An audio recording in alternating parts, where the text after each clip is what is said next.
السلام عليكم ورحمة الله وبركاته. ازيكم يا شباب الطوارئ، عاملين ايه؟ يا رب تكونوا جميعا بخير.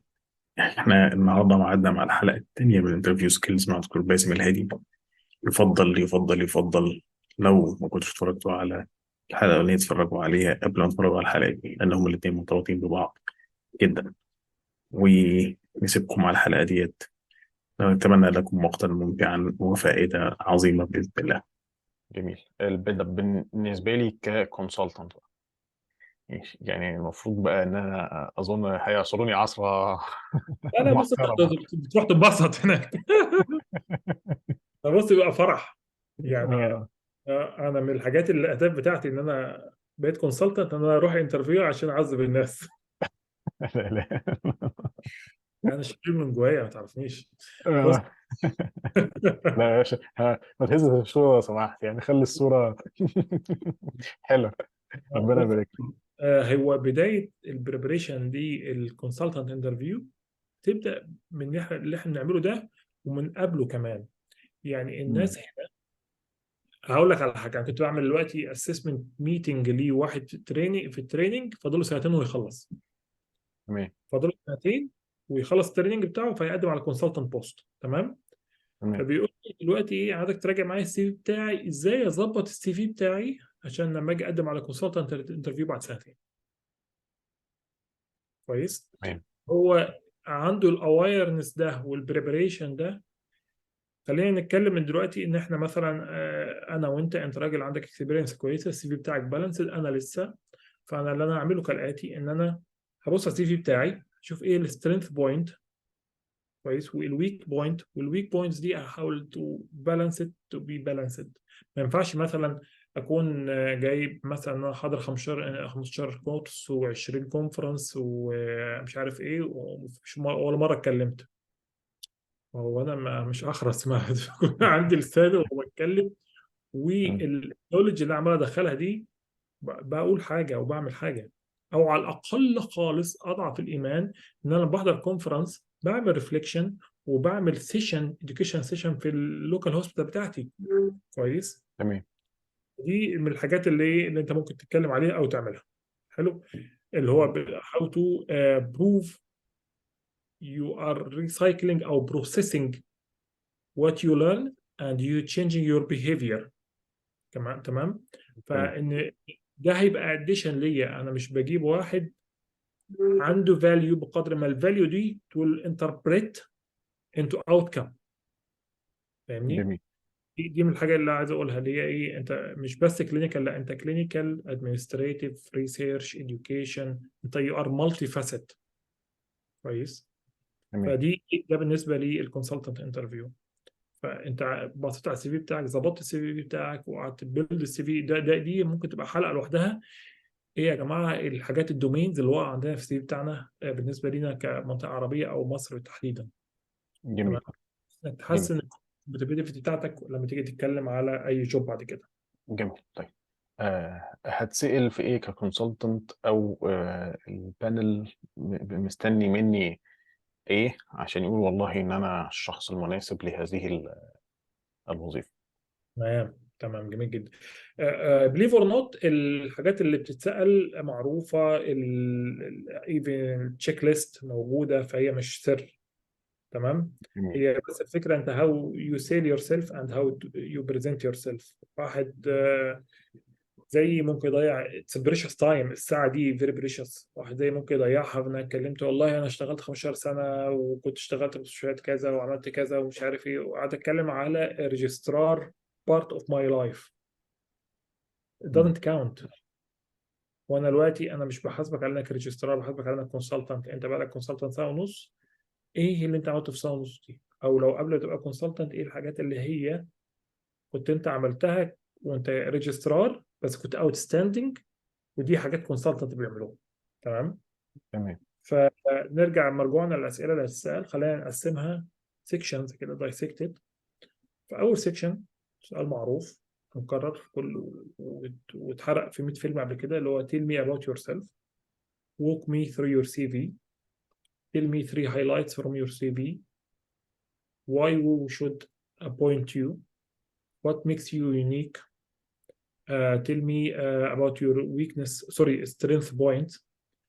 كل الأسئلة دي هي بتدور حول حاجة واحدة ليها structure واحد. احنا من هنا بقى من أول لحظة دي نتكلم على structures الأنسر. كل سؤال ليه structure. تمام. كويس. السؤال ده هو ليه structure اسمه كامب: clinical, academia, managerial, personal. كامب CAMP.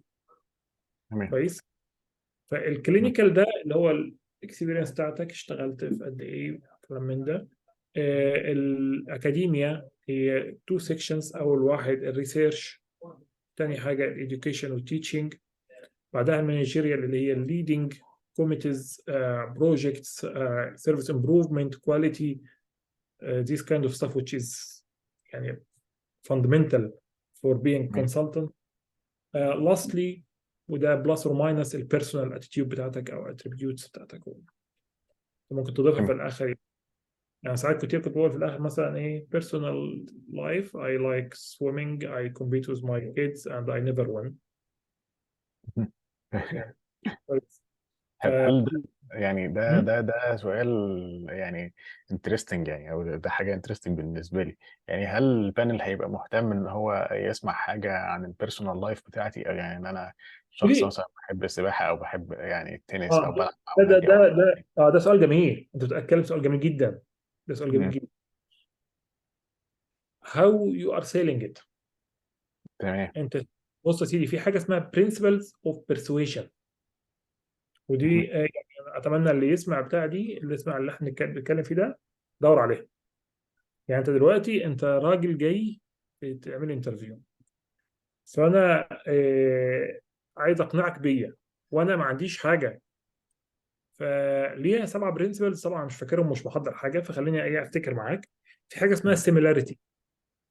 تمام. السيميلاريتي ان انت مثلا ايه، انا عرفت انك بتحب تلعب سكواش، فانا اقول من الحاجات اللي بعملها ان انا بلعب سكواش، انا بطيخ. كويس. بس ان انا ايه باخد ولادي وهم بيعلموني السكواش وكلام من ده. فانا بلعب على السب كونشس بتاعك ان انت تحبني. فالانترفيو اوبجيكتيف بس فيها جزء سبجكتيفيتي، فانا عايز اخد الحته بتاع السبجكتيفيتي دي. كويس. الحاجه الثانيه بعد السيميلاريتي من البرسويجن برنسبلز اللي هي السكريستي. السكريستي دي ان انت ايه، لما يقول لك العرض ده في المحل وتلاقي دي اخر قطعه على الرف، انت هتاخدها حتى لو مش عايزها. دي اللي هي تمام. عامله ندره. كويس. مم. تمام. في حاجه اسمها بروسبريتي. بروسبريتي دي اللي هي على ما افتكر ان انت مثلا you did me a favor before so I'm returning the favor for you. في الانترفيو دي مش هتظبط معاك قد كده، بس دي ممكن تتكلم عليها. بتتكلم على بروجكت يقول لك مثلا how to what about your negotiation skills in running a project if you have a pushback or reluctant stakeholder. يعني انت بتعمل بروجكت وفي واحد بالتيم not engaging، فمن الحاجات اللي ممكن اعملها I will find a project he's working on. I'll give him a hand. So eventually this what happened with me that they helped me in returning the favor، وده completely legitimate. تمام. تمام. تمام. فدي الفكره. فانت دي ممكن تستخدمها حاجه زي كده السيميلاريتي كبرنسبل. او الحاجه الثانيه اللي ده beneficial للمكان. بمعنى ايه؟ مثلا personally I like arranging مثلا ايه social gathering. So in my previous jobs I was appointed or I was responsible to organize end of rotation gathering. فدي حاجة أنا أحبها والله، ده واحدة يخرجنا ويفسحنا ويدلعنا. تمام. كويس. حاجة مم. زي كده. حلو. تمام. حلو. يعني حطيت لك قبلها بلس اور ماينس، فأنت فكك منها يعني. تمام. حلو. يعني انا هتكلم على البيرسونال اللي انا فهمته كده، انا هتكلم على البيرسونال بس. الحاجه خلينا نقول الايه الموست relevant. ريليفنت للبتاع ده، مش جاي قصه حياتي زي ما بيقولوا، او مشاكلي الشخصيه. بالظبط بالظبط. to be honest with you most of the time I don't talk about it most of the time. بس انا بقول لك ده الاستراكشر، وانت ممكن ت... يعني تركروت او تو جاستيفاي او تحطها في السياق المظبوط بتاعها. حلو. فانت اجين لما احنا بنتكلم عن انترفيو انا بدي هيدلاينز، وكل واحد فينا بياخد الحاجات دي بيعملها بروسيسنج كويس زي النحله ويطلع عسل تطلع حاجه مظبوطه، بس دي حاجه بيرسونال بتاعتك انت، اللي هي مم. ايه، نوت ريبليكابل. يعني مش هينفع مثلا اخد التمبليت بتاع عمر او بتاع مصطفى واعمله انا، هو تمام. هو مش مرتبط عليا. فاهم فاهم. تمام حلو. طيب يبقى اول محور اللي هو السي في و كامب كلينيكال اكاديميا مانجمنت وبيرسونال. تمام.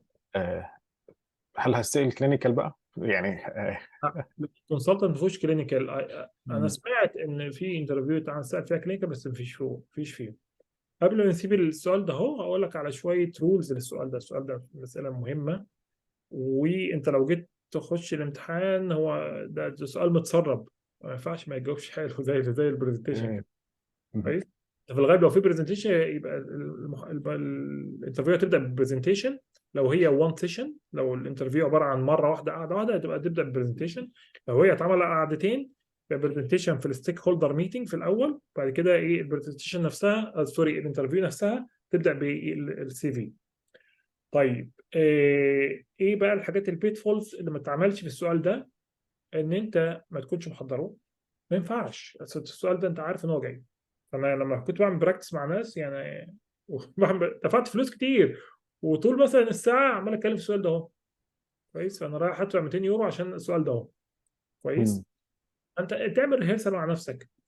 خليني اقول لك ايه الحاجات اللي انا وصلت لها في الاخر في الموضوع ده. انت مثلا بتتكلم على سيكشنز معينه او دومينز معينه. الحاجات الموست كومن اللي انا لقيت الناس بتغلط فيها، ده اللي بحبه، اللي بدي ايه يونيفرسال فيدباك وفي سبيسيفيك فيدباك. يعني انا مثلا هعمل لك كوتشنج دلوقتي يا عمر مثلا، فانا هقول لك اليونيفرسال فيدباك اللي الناس كلها تعمله غلط.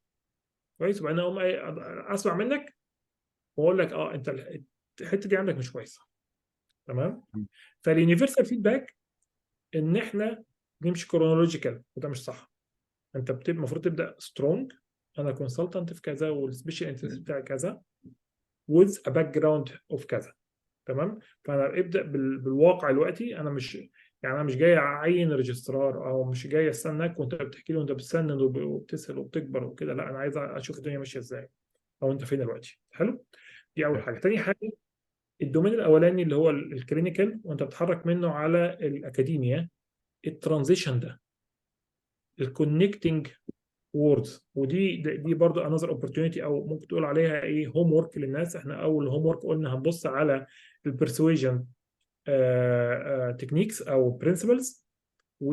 تاني حاجه دلوقتي الكونكتنج ووردز. تمام. تمام. فالكونكتنج ووردز ايه؟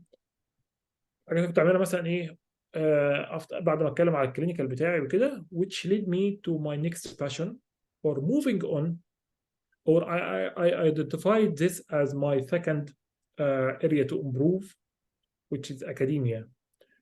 او مثلا ايه، انا خلصت الامتحان الاخير and this highlighted a gap in my knowledge or my CV, which is academia. This is why I focused for the last 2 years on this. حلو. فانت تمام. عملت ايه، smooth transition. كويس. مم. نقلت من الاكاديميا اساسا على المانجيريال. So after having the theory and being taught and teach, I wanted to go higher, one step up, and how to lead a project, how to change management, how to change the model in the department. This is why I attended a quality improvement and leadership course, and I started leading my project which is still sustainable till now. واتكلم بقى على البروجكت بتاعك او الحاجه اللي انت عملتها. كويس. مم. فدي اليونيفرسيتي اللي عايز اقول لك عليه. الناس بتعمل ايه؟ تبدا حلو، وبعدين بينقل and from the academia أنا مش عايزك اسمعك انك حافظ. انا عايز اشوف البتاع كلها ميه واحده، ومفيش ups and down جامده. فاهمني؟ if تمام. this makes. كويس. يبقى انت بتربط الحاجه ببعضها. ودي فيها ميزه تانيه، لما يكون عندك كونكشنز كويسه، فانت مش هتتوه في النص. فانا عارف ان انا لما اقول ايه which led me to my next passion، هقول فيها كذا. I'm moving on. I identified this as another area to improve، هقول فيها كذا. فاهمني؟ فانت عارف ان مم. الكلمه دي هتسلم الكلمه دي، زي مثلا تسجيل الايات، فنهايه الايه دي بتليد للايه اللي بعدها، هو جميل. مثلا. تمام. جميل. بس. تمام. حلو. يبقى في حته السي في، انا عندي ستراكشر، خلينا نقول اجزاء فيها، اللي هي الكامب. بس مهم جدا وانا بعرضها ان انا اعرضها بشكل سموث، مهم. وبالتالي ده هيخليني انا شخصيا identify ال areas of improvement عندي، وكمان حتى لو اعرضها بشكل آه، حلو يعني للبانل of interviewers، مم. وده هيعلي التشانسز بتاعتي. مم. صح كده؟ مظبوط. تمام. جميل. طيب سألتك على جزء كلينيكال، وانت قلت لي انه غالبا ما فيش جزء كلينيكال في الكونسلتنت انترفيو. ف يعني كده بمعنى اخر ان الانترفيو هيبقى نون كلينيكال بالظبط. العبنا بقى. باختصار يعني. بس ريلاكس في الموضوع ده يعني. انا ما مهم. فيش انترفيو حضرتها وسالت فيها سؤال كلينيكال. ولو اتسالت، هو انا ما ببقاش عايز اسمع الكلينيكال بتاعك، انا بقدر ما عايز اسمع انت مش عارف الاجابه هتعمل ايه. تمام. كويس. فانا عايز اشوف الاتيتيود بتاعك when you been surprised. وده اللي بيحصل اون ديلي بيزس. يعني أنا ببقى واقف في الريسس عايز اسالني سؤال وانا مش عارف الاجابه. انا راجل سينيور. كويس. انا مش معنى انا سينيور انا عارف كل الاجابات، بس انا عارف اللي عارف الاجابه. تمام. هتقولي فلان مش عارف، هنكلم كذا هنعمل كذا. انا دوري كسينيور ده اللي انا فاهمه من دوري، او انا بجاستيفاي ان انا مش عارف بالشكل ده. كويس. انا دوري ان انا أبقى اعمل delegation right delegation او finding the right appropriate person for the job. تمام. تمام. حلو. طيب ده بقى هيقودني انت يعني انت كانترفيور بتدور يعني وانت اول حاجه قلتها ان انا هتصرف ازاي في surprising situations، لو حاجه جديده عليا او لو حاجه آه انا ما شفتهاش قبل كده هتصرف فيها ازاي. سؤال جميل، ده ايه سؤال كمان جميل. ايه كمان يعني ايه كمان كانترفيور، يعني ايه المحاور، خلينا نسال السؤال بقى ككل يعني. ايه المحاور اللي الانترفيورز بيدوروا عليها فيا ككونسلتنت؟ جميل جميل جدا. ده بقيه السكشنز. يبقى احنا اول حاجه اتكلمنا عليها البرزنتيشن، ودي ليها ايه قصه برضو ممكن نعمل عليها مثلا سيشن حتى لو ربع ساعه، بس هي محتاجه قصه لوحدها. بعدها السي في. حلو. بعد كده المجال مفتوح هنا لثلاثه دومينز رئيسيين. سؤال اساسي هيتكلم على التيتشنج. كويس. وفي التيتشنج انا عايز اشوف يعني مش حاجات ثيوري، لانه هيبان لو انت بتتكلم من كتب او ان انت بترفلكت اون يور بيرسونال اكسبيرينس. تمام. فدي حاجه. والتيتشنج اللي هو organizing teaching and presenting teaching. كويس. تمام. وده different versions وهنتكلم عليها في وقتها. كويس. اللي بعدها تاني نقطه المانجيريال والادمنستريتيف والليدرشيب مع بعض. انا كمانجمنت ليدر، وده تراوح من مثلا يقول لك كلمني على difficult situation use your leadership skills in اللي مثلا انك بتعمل بروجكت وفي واحد not engaging او not involving، لان انت في عندك حد سينيور عامل مشكله كبيره، فانت ازاي how to tackle it، how to reflect او how to de-escalate the situation not escalate. كويس. بتراوح من اتقال لي مره في انترفيو كلمني على بروجكت فيلد بروجكت او فيلد. مش عارف ليه المقابله دي كانت كلها حاجات فيلد. والله العظيم الراجل ده كان حاسس ان يفشل عندهم. مهم. فواحد سالني قال لي فيلد اديوكيشن، والتاني قال لي كلمني على ريسيرش جان رونج. تمام. فسبت. كانت ظريفه كده. مم. فدي بعد كده اتكلمنا على السكشن هنتكلم على تيتشنج واديوكيشن، ودي في اربع خمس اسئله هنتكلم عليها. الكواليتي امبروفمنت والليدرشيب والمانجمنت او الجفرنس. كويس. والنقطه الاخيره اللي هنسال عليها هي الريسيرش. كويس. دي الثلاث محاور اللي هنتكلم عليها. بلس اخر حاجه اللي هي حاجه اسمها سايكومتريك كويشنز اللي هي سيتويشنز. تمام. بص بقى احلم واتمنى. هو انت بيجي لك سيتويشن، مثلا انت اللي هو البانل، واحد من البانل حلم بيه قبلها، فيقول لك والله انا عايز اشوف حد يخلي السؤال ده، في الغالب هو مش عارف الاجابه، فهو جاي يعرف الاجابه منك.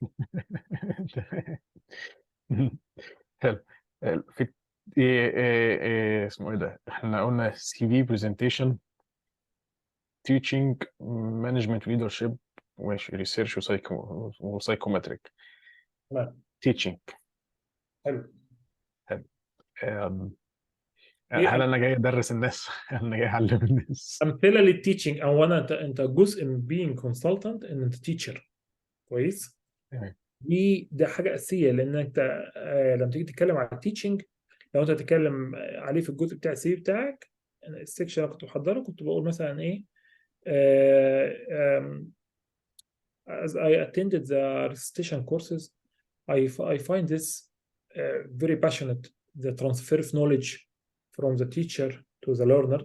So I decided I need to go in this field. So I attended masters or مثلا enrolled in course كذا. And I'm now an instructor in national international level plus the bedside teaching which I present to in my hospital مثلا. ده كده ان بريف في السؤال الاولاني بتاع السي في تحت سيكشن التيتشنج في الاكاديميه، كويس. وبحط في الاخر وستراك اوف ريكورد اوف 600 تي بي دي او 500 تي بي دي over 5 years and leading the teaching in my hospital. تمام. او sharing the teaching. اجي هنا بقى السؤال هيقول ايه مثلا؟ tell me about your teaching style. كويس. what kind of teacher you are. تمام. what makes you a good teacher. what are the attributes of a good teacher. ودول مسألة مختلفين. what makes a good teacher مختلف عن what makes you why you think you are a good teacher. السؤال الخزعبلي اللي سألته tell me about teaching gone wrong. tell me about a negative feedback you received and it changed your behavior. والسؤال ده سؤال عام وكان اتطبق مرة في المرات على التيتشنج. انت you received a negative feedback on teaching. تمام. تمام. فلما يتقال لك tell me about كذا، سؤال جنرال كده، يعني tell me about situation you had a conflict, tell me about situation you have ethical dilemma, tell me about situation you had what we call it done a mistake, اوكي، او made a mistake. ففي الحالات دي ليها structure اسمه ستار، كويس. جميل. الستار ده اللي هو situation، وده المفروض يبقى في 30 seconds or less من 2.5 minutes او 3 minutes.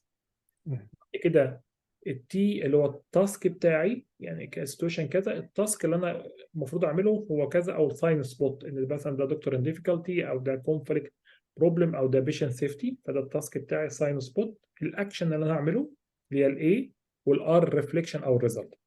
تمام. اجين ستار ده اللي هو ايه؟ لما حد يقول لك سيتويشن، سوري، لما حد يقول لك احكي لي على سيتويشن، احكي لي على حاجه، هو بيقول لك احكي لي قصه، فانت هتبقى بطل القصه دي، فانت هتبقى الستار. حلو. situation task action reflection. ده الشكل اللي بعمله، كويس. جميل. اسمه must. ما هو يعني هو مش روكيت ساينس. انت لو عايز تحط ستراكشر مختلف تبدع ستراكشر، بس اهم حاجه توريني عندك ستراكشر، تمام. كويس. نتكلم في الاول على الشورت تيرم، على اللونج تيرم. my immediate action is my follow up or my plan for improvement and preventing this from happening again is جميل. work this way. كويس. فانت خلينا بص، هو احنا عشان ايه من ان احنا نحط كل حاجه في نفس الوقت، ده نون رياليستيك، وده از ريفليكشن، دي حاجه انا عملتها قبل كده وكانت غلط. فانت نقي لي سؤال من الاسئله اللي انا قلتها لك دي وقول لي عليه واحنا نتكلم فيه. حلو. احنا طبعا يعني الموضوع مش بسيط، واحنا بنحاول نتاتش بيز اه. في كل حاجه، او يعني على الاقل ندي الفريم الكبير. الفكره في، طيب انا في التيتشنج يعني، يعني بتكلم في التيتشنج، انا بالنسبه لي انا متخيله انه المستشفى او المكان اللي انا رايحه ده متوقع مني ان انا عندي teaching ability، يعني شغلانه عملتها قبل كده، يعني بس مش بس الابيليتي موجوده، لا انا عندي القدره والخبره، ماشي، وفي نفس الوقت خلينا نقول الفرساتيليتي او المرونه في تقديم التيتشنج بشكل يناسب different levels، ماشي، بما ان انا المفروض يعني كشخص كونسلتنت، فالناس كلها تقريبا هتبقى بصالي او كانها هتلجأ لي في موضوع في معظم مشاكلها او لما تقابلها اي مشكله. وده بالنسبه لي هيبقى ككونسلتنت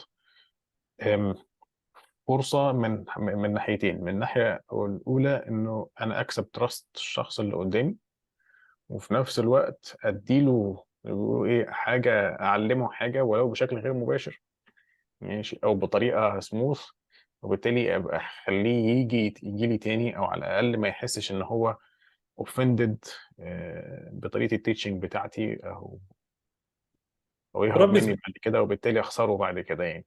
ربي زبون. ربي زبون، الله يفتح عليك. جميل. حلو. تمام. طب بالنسبه للمانجيريال او الليدرشيب، خلينا نقول الليدرشيب، المحور بتاع الليدر بتاع الاداره والليدرشيب والتحسين المستمر زي ما بيقولوا يعني. أم، بدور على ايه، او يعني الانترفيور بيدور على ايه، او انا مطلوب مني ايه؟ تمام، ده سؤال جميل.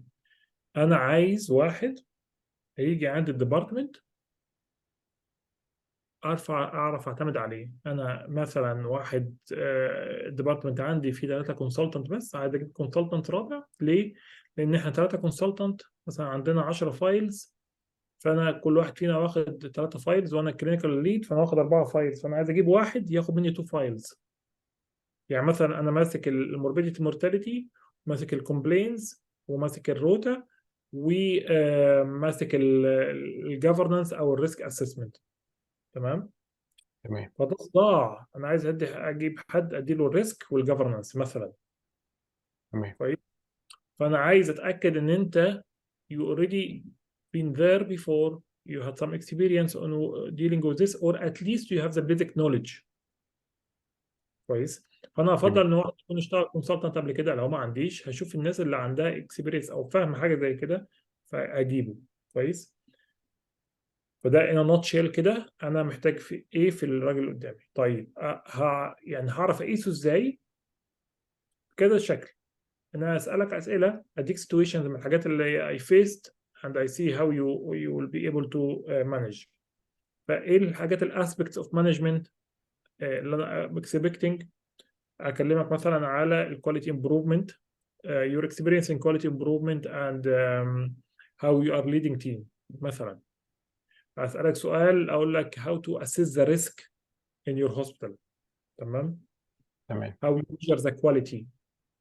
كويس. اسال سؤال في المانجيريال دلوقتي مثلا مانجنج الروتا، مثلا ان في واحد keep coming late او ان هو ما بيتاخر او كلام من ده، تعمل ايه؟ ده again situation، بس هيديني هايلايت ان انت عارف your tools وعارف ال steps of escalation، و you don't jump to a conclusion. كويس. وبتعمل حاجه اسمها fast thinking combined مع slow thinking، فبتحاول توصل معلومه. تمام. تمام. فخلينا ايه الحاجات بتعرف بالاكزامبل. فخلينا نتكلم مثلا على سؤال كان سأل لي how you measure the risk in your department. جميل. طبعاً مش محضر، فهحاول افتكس معاكم. كويس. ونحاول نحط استراكشر. فانت دلوقتي سربرايز بكويتشن، ودي النقطه اللي احنا هنتكلم عليها بعد كده، دي النكست ليفل بعد البريبريشن بتاعك والكلام من ده، ازاي تحضر نفسك لسؤال سربرايزنج. جميل. اول حاجه تعملها هي ايه؟ تسكت. حلو. تمام. والله ما تحاولش تبدع وانت بتتكلم. فانت اسكت الاول. جمع a good question. Give me a sec to think about it, or give me a second to collect my ideas. كويس. وتاخد مثلا برهه كده، والبرهه دي مش طويله على فكره، انك تاخد 4 5 ثواني هيبان لك ان هي طويله لكن هي مش طويله. كويس. والله الريسك ده طيب انا هتكلم على ايه؟ هتكلم على الجايد لاينز، هتكلم على الاوديت، هتكلم على الكي بي ايز، واتكلم على البيشنت سيرفي مثلا او البيشنت ساتسفاكشن مثلا. سو السؤال ده كان surprising question for me، فانا قلت لهم ايه، to be honest with you this is a very hot point and from my readings about the risk they are saying being in ED is higher risk than being or living near Chernobyl. So it's very risky. بص الناس طلعت على الضحك، خد بالك. قلت لهم this is really validated by studies and the تمام. point is it's a chaotic environment and it is a very good media for errors to happen under stress. The human factors is not accounted for. Multiple teams change over or rapid quick turnover كويس، و a lot of stressed patients. تمام. ده كان المدخل بتاعي. How to tackle this? I thought about this a lot. I still don't have the right answer but I'll share with you what I was thinking. تمام. فانا عملت فرشه في الاول ان انا ما اعرفش الاجابه ايه، بس هحاول افكر معاك كويس. فايه الحاجات اللي انا اتكلمت فيها؟ first to account for every voice. So I'm accounting for voice of the system and voice of the patient and my voice. فالريسك اللي انا اتكلم عليه كان كده. فالvoice of the system which is KPI, are we approaching to are we accounted for KPIs? Are we failing the guidelines or the audits? Do we have enough audits to assess the risk or no? And I will cheat. I will take from the patient's complaints and what are the common themes in the patient feedback. And this would definitely help me before, and I think it would help me again, how to assess and highlight or prioritize my projects.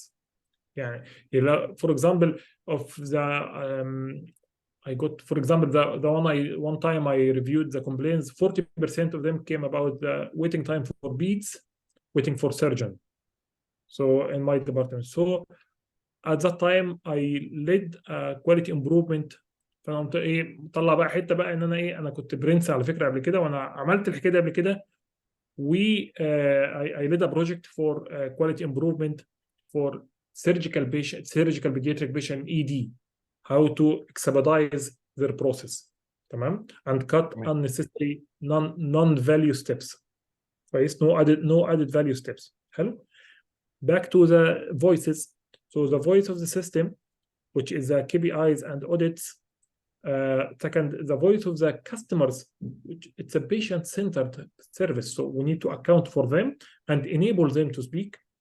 Second, what is my voice? Do I feel burnout? Do I feel myself that I'm progressing in my career or I'm reaching a point that I'm not progressing anymore? Do we have good bonds between the team? My team is my priority. كويس. فده كان to summarize my answer.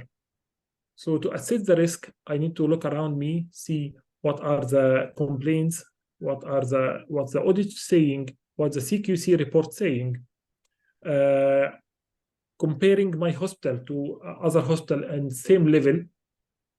Are we comparable? Are we less? Are we higher? What are the common errors happening? And do we need to revise the guidelines to sort this? I'm still in the process of searching for the best answer, but just I wanted to share the ideas with you. حاجة زي جميل كده. جميل جميل. يبقى في المانجمنت ندور على حد يعني خلينا نقول جوكر بيعرف يتصرف في المواقف المختلفة، ويهندل أو يعني يتعامل مع المشكلات سواء بالحل أو بالديفيوز أو بالدي اسكاليشن، ماشي، وكمان قادر يعمل كواليتي امبروفمنت للديبارتمنت بتاعي او للتيم بتاعي كله، يعني سواء كستاف او ستاف او او بروسيسز او اي حاجه من الحاجات دي. والنقطه اللي احنا زودناها هنا هي حته السربرايزنج كويستشن. واهم نقطه قلناها في الحته ديت ان انا اعترف ان انا دي حاجه جديده بالنسبه لي او اريا اوف امبروفمنت بالنسبه لي، وما اقولش والله او ما احاولش ان انا ايه زي ما بيقولوا ايه افتي في في صحيح. هذا السؤال او ما في هذه تعملش الاشياء. معادله. لو انا مش متاكد من اجابتي اقول لهم والله انا مش متاكد، او انا I walk them through my thinking process، او والله انا تمام. بفكر بالطريقه ديت، او على الاقل انا شايف ان الطريقه ديت حتى لو انا ما عنديش الداتا او ما عنديش المعلومه الديفينيتيف في هذه الاريا او في هذا السؤال المفاجئ بالنسبه لي، فبالتالي لا انا هفكر بالطريقه الفلانيه عشان اوصل للاجابه. وممكن ده يكون صح وممكن يكون غلط باعترافي الشخصي، يعني قبل ما هم يقولوا لي انت صح او غلط. ما اظنش ان هم هيقولوا برضه انت صح او غلط، يعني هم كانترفيورز هيسمعوا بس، وبعدين في الاخر هيقول لك ده شخص عنده قابليه ان هو يمبروف او يعني يتقبل زي ما بيقولوا النقد، او زي ما بيقولوا او يتقبل ان حد يقول له انت صح او غلط، او يعني هو ده شخص فتاي وبيشايف نفسه، وبالتالي هيبقى خطر علينا يعني. ولا بص، ده كلام جميل، ده كان سمري جميل. خليني بقى اقول لك ليفل اعلى سيكا بالنسبه لي انا برضو از ماتر اوف ريفليكشن.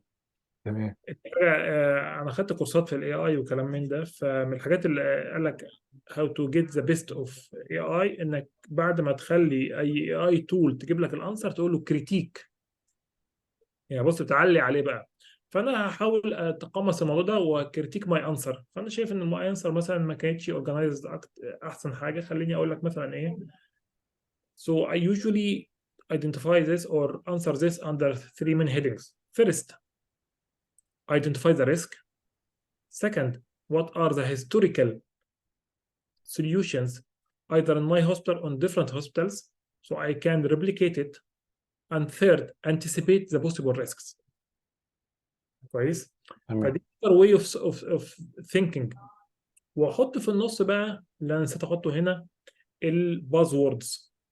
حلو. فهنا جميل. البازورد اللي هنتكلم عليها assessing the risk and I liaise with the governance consultant. تمام. حلو. او risk assessment consultant او risk management lead. حلو. I will what we call it do ask one of my colleagues to run a root cause analysis for this problem. كويس. تمام. We will test the new pathways in simulation. يعني نعمل شفنا identify the risk, create a sense of urgency, and we proposed a pathway and we are testing this one. انا ناخد نفس عميق كده يا جماعه، وانا بعتذر احنا لو احنا بنعمل اوفر ويلمنج للناس. انا حاسس ان احنا ممكن نقول كنا قلنا حاجات كتير، بس هو فعلا هو توتالي ديفرنت نوليدج او ساينس من الحاجه اللي احنا بندرسها. جميل. ايه يعني ده فرض عين دلوقتي لو احنا willing to progress in our career. حقيقي. فارجو الناس مش حاسه ان احنا ايه very boring. انا مش عارف. لا والله بالعكس، الموضوع انا شايفه ممتع جدا وجميل. يعني هو بس بالنسبه لنا هو نيو، يعني خلينا نقول بلو اوشن زي ما بيقولوا في المانجمنت. بلو حاجه جديده ممكن تكون على معظمنا، وبالتالي هنحتاج ان احنا قدر عالي من التركيز على عكس مثلا ان احنا بنتكلم مثلا في خبرات شخصيه، لا احنا بنتكلم في موضوع آه، علمي او يعني حاجه تكنيكال، فمحتاجه تركيز عالي شويه. اصول تمام. وتكنيكس. تحب الانترفيو، الانترفيو تحبك.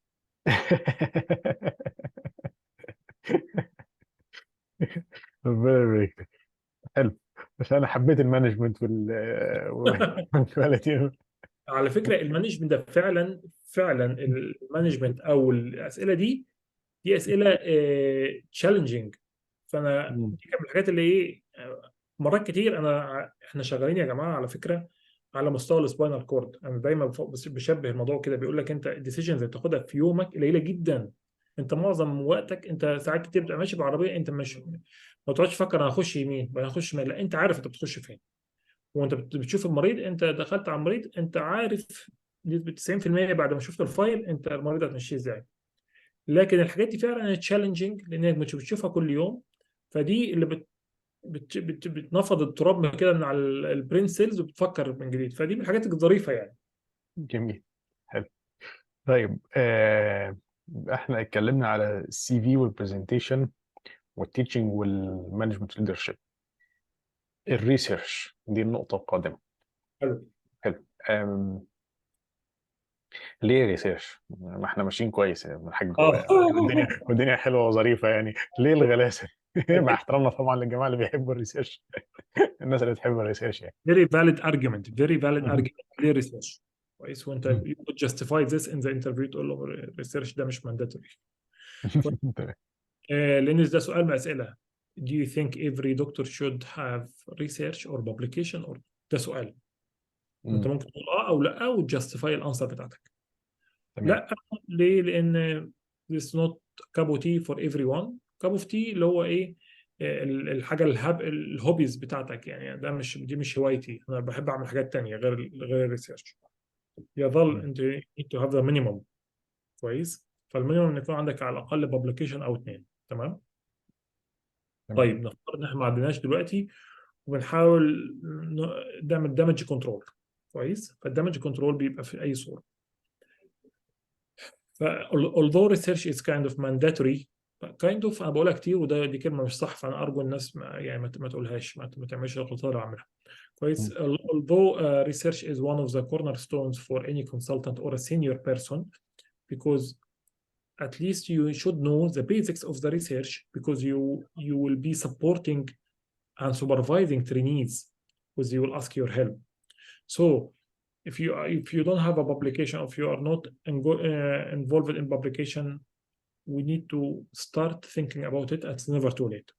So for me, I identify this again as a weakness point or area of improvement. This is why I enrolled in a systematic review course from Cochrane Library, which is very knowledgeable one, and it was condensed information for me. And I reflected on this, and I joined a research group, and we are now preparing a systematic review على التوبيك الفلاني. كويس. لما تقول انت في بنعمل systematic review او بتعمل كذا، هتسأل انت في انهي ستيج، طب ايه الموضوع، طب الرول بتاعك ايه، طب كلام من ده. فانت لو انت ما عندكش حاجه تعرف تجاوبها ما تقولش، بتقتصر على جزء الثيوري. لو انا بتعمل ثيوري دلوقتي وانا بلاننج ان انا اعمل كذا، تمام. ايه بقى الالترناتيف انسر لو انت ما عندكش حاجه خالص؟ والله although research is our source of creating knowledge, I would rather prefer focusing on the quality improvement, as this is the applicable part or the applicable aspect of the research where I think it will have a reflection on my department and my patients.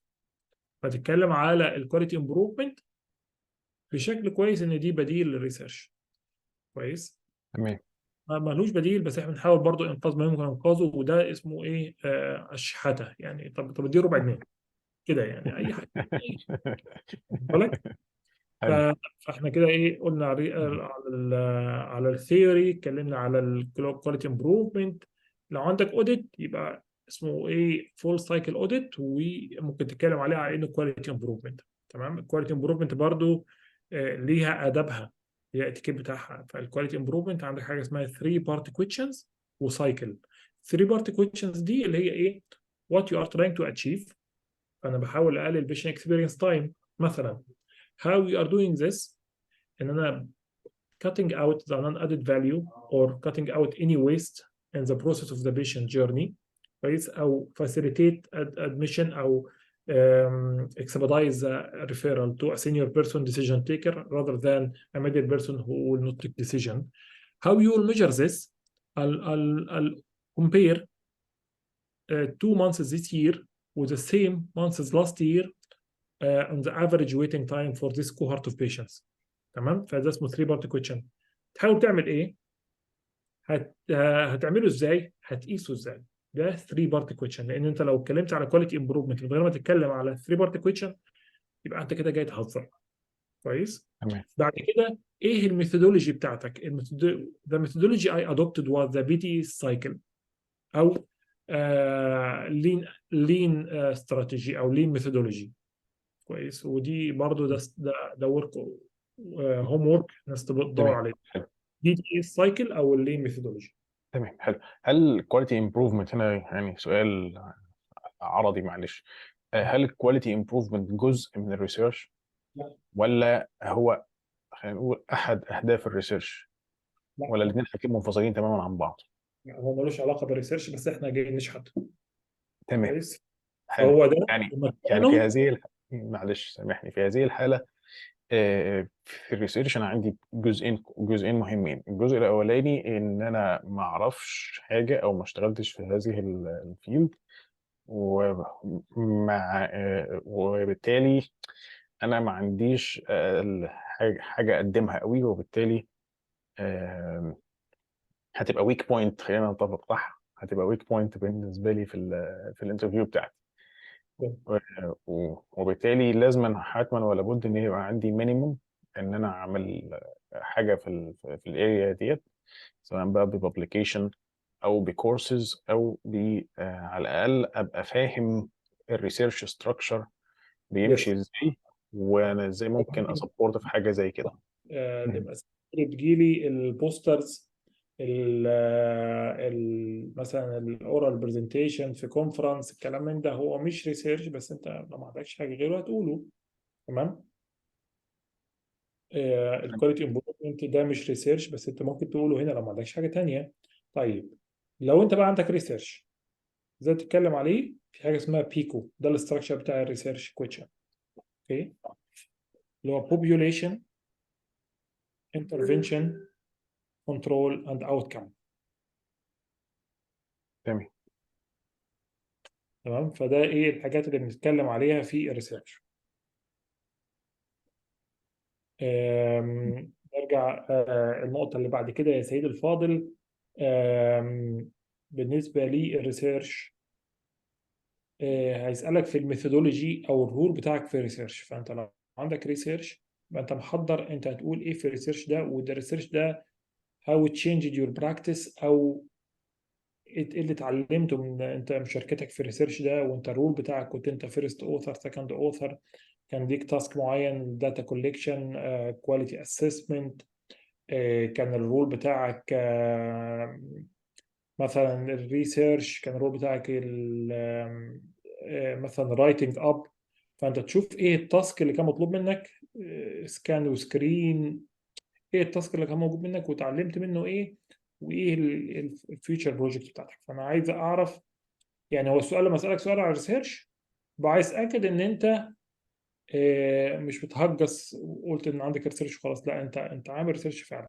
فدي ايه يعني. أنا فاكر مره سالت سؤال كان ايه، كنت بتكلم على ديزاين او بتكلم على سيتويشن معين في الريسس. فحد قال لي هو كان الفواصل بين المرضى كان كيرتنز ولا بوردرز ولا هارد بوردرز؟ لا كان كيرتنز. قال لي قلت له جرين. فاللي هو ايه، بيسالك سؤال وفاجئ كده تو فاليديت ان انت بتقول على حاجه حقيقيه، مش بتفيك السيتويشن. تمام. فدي ايه بالنسبه للريسيرش. جميل. والسؤال اللي سالته قبل كده tell me about research gone wrong. فالريسيرش جان رونج هنا اللي انا اتكلمت عليه قلت لهم كنا بنعمل كروس سكشن ستادي مالتي سنتر study, and we got ethical approval, which is quite difficult to get ethical approval at the time of this topic, which is the preparedness and awareness of the disaster management plans across different countries. We selected 4 different countries from 4 regions. The تمام. problem was that we didn't have a governance on the research. So we didn't put a deadline for everyone. We didn't put a clear um, rules for everyone. So the team fell apart and this delayed. So my learning point from it, من غير ما حد يسألني learning point بتاعتي، and before starting any project now we sit together and who has the governance over all and who will divide the tasks, and after dividing the tasks we assign backup for everyone. So I'll back you up in your initial research, and then you'll back me up or another person will back me up in the screening أو quality assessment of the study. تمام؟ فدي الحاجة اللي اتعلمتها أو ال take home message from the research. حلو؟ تمام. يبقى انا لو عندي لو ما عنديش ريسيرش باك جراوند محترمه هشحت باختصار. ولو عندي يبقى انا محتاج اجهز حاجتين مهمين. الحاجه الاولانيه الريسيرش بتاعي والرول بتاعي كان ماشي ازاي، والبيكو كويستشن او البيكو موديل، ويبقى عندي خلينا نقول كيس جان رونج او ريسيرش جان رونج ممكن اتكلم عليه واقول منه او اعمل ريفلكت عليه بشكل كويس. حلو، جميل. اخر نقطه بقى اللي هي بتاعه السايكومتريك كويستشنز.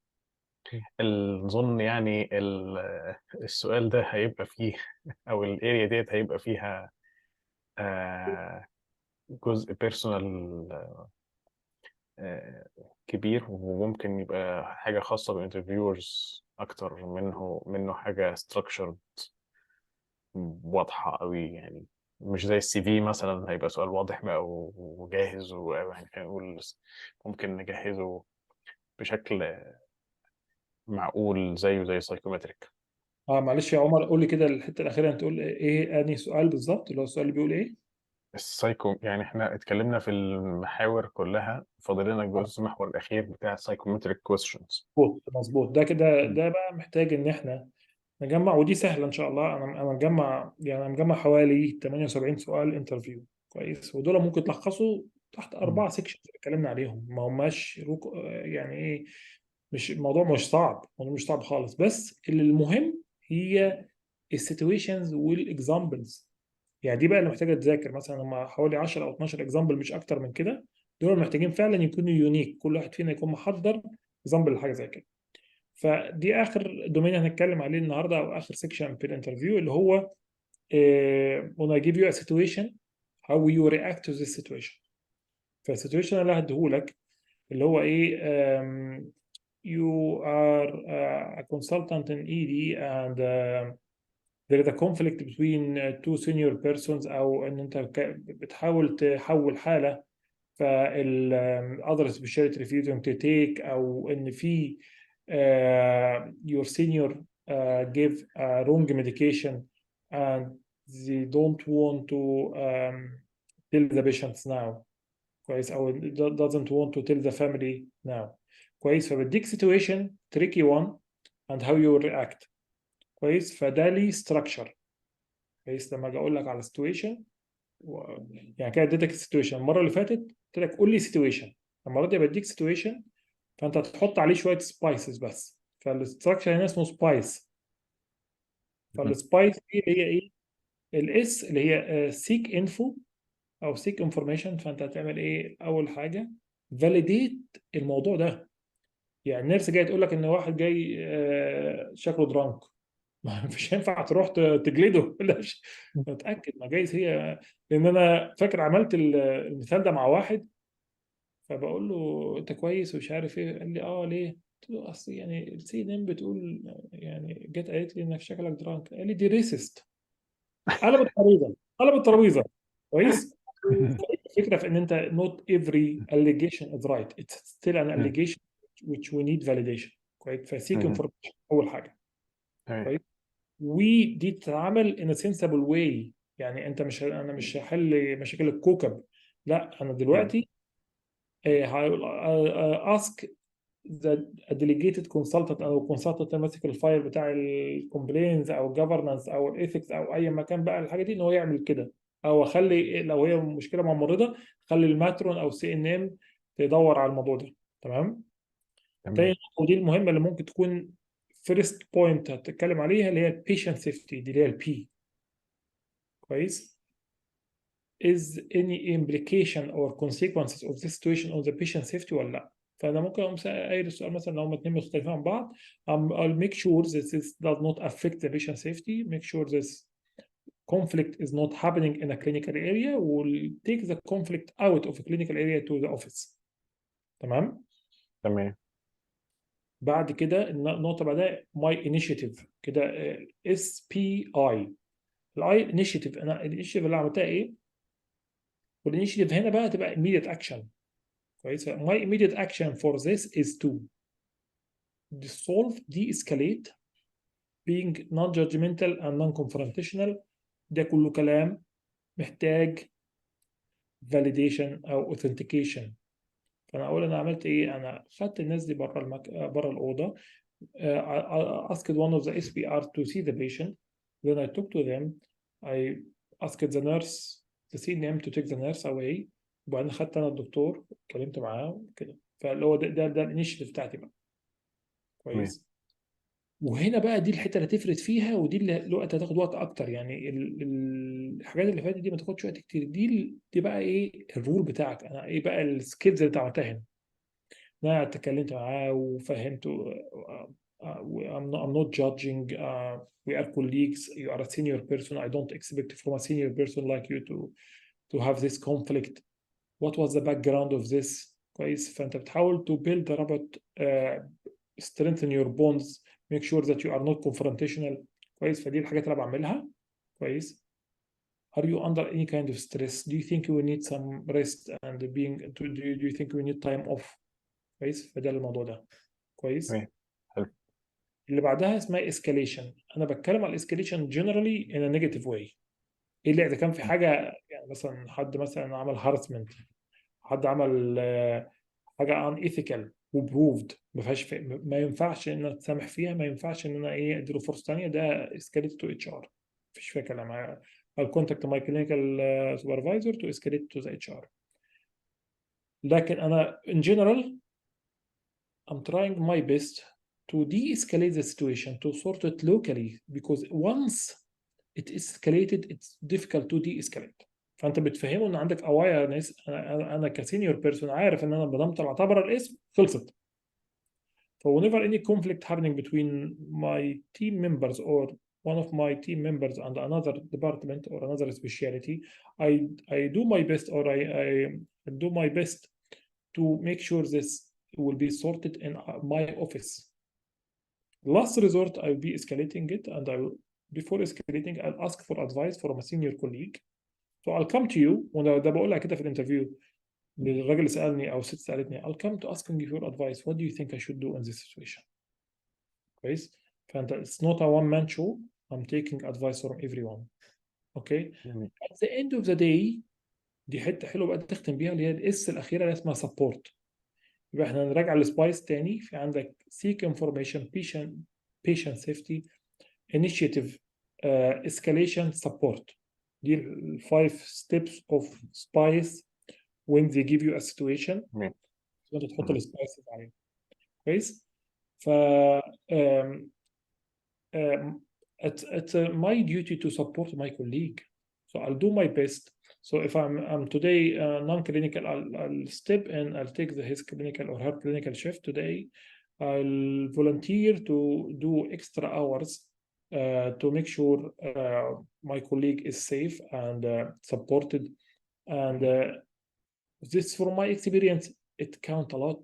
And this is how we stay strong in our ED family. كويس. تمام. تمام. حاجه زي كده. انا حاسس ان أنا طولت عليكم كتير، فبتهيألي ممكن ماشي والله، الحته يعني دي هي ربنا يبارك لك. هي حلقة دسمة جدا الصراحة. أنا حاسس هطولنا كتير. دسمة ومحتاجة يعني ايه، محتاجة حاجة نحبس بيها كوباية شاي بنعناع كده، ايه نحبس الكلام ده. لا، كلام بصراحة مهم وجميل، وربنا يبارك لك يعني to the point in a very simple and informative way. ربنا يبارك لك يا رب ويجعله في ميزان حسناتك. أم، زي ما انت قلت بقى، في الكلام ده في انفستمنت محترم في الكلام ده، وان الناس ممكن تاخد فيه كورسز وسيشنز 1 to 1 او جنرال، او يعني تدخل في جروب وتشوف الكلام ده. ولو حد حابب يعني يسأل على اي حاجة، معلش يعني احنا كده يعني هنصدرك للناس يسألوك بقى. انا بتعلم الاسئله دي، انا I'm willing to improve. وممكن يكون حاجه غلط قلتها، فحد يقول لي سؤال بشكل اصحح المعلومه عندي. وفي الاخر ده وين وين سيتويشن، يعني انا بقول للناس معلومه جديده بالنسبه لي، انا بامبروف ماي سكيلز in teaching which I'm working on. I don't claim that I'm expert by any means. كويس. بس دي من الحاجات اللي انا I'm willing to improve any يعني. again انا حاسس ان دي حاجه ممكن اساعد بيها الناس، ان احنا نتكلم على النون تكنيكال سكيلز او الانترفيو سكيلز. ربنا يبارك لك يا رب، ونراك قريبا إن شاء الله في حلقات قادمة informative وسيمبل وكوندنسد برضه. يعني ربنا يبارك لك يا رب، تسلم.